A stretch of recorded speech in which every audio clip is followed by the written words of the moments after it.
Track 23. As we have seen, changes in the structure of the family are constantly occurring. Extended to nuclear, patrifocal to a more equal footing between the sexes, and dual parenting to single parenting.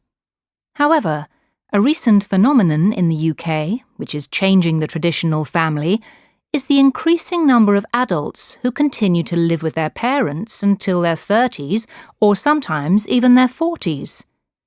The UK has traditionally been a society where offspring leave the family home in their late teens or early 20s to set up their own home and families.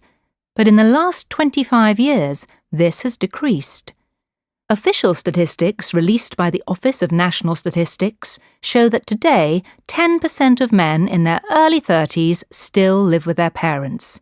This compares with 5% of women in this age range.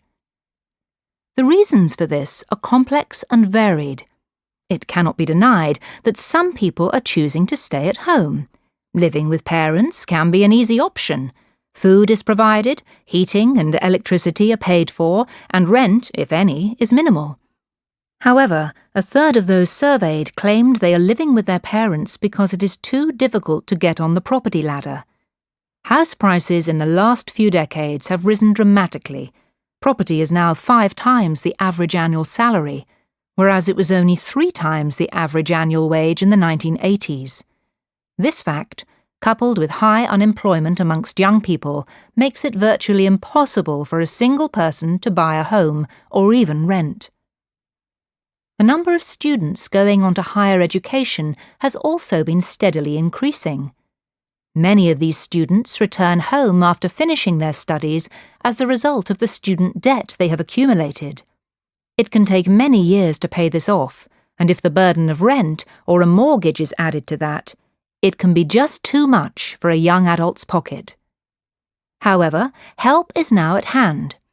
The government is tackling some of the problems that cause people to remain with their parents with a new scheme, the Affordable Housing Scheme. This aims to help people part buy a house or flat by making housing more affordable for first-time buyers and possibly taking the strain away from elderly parents.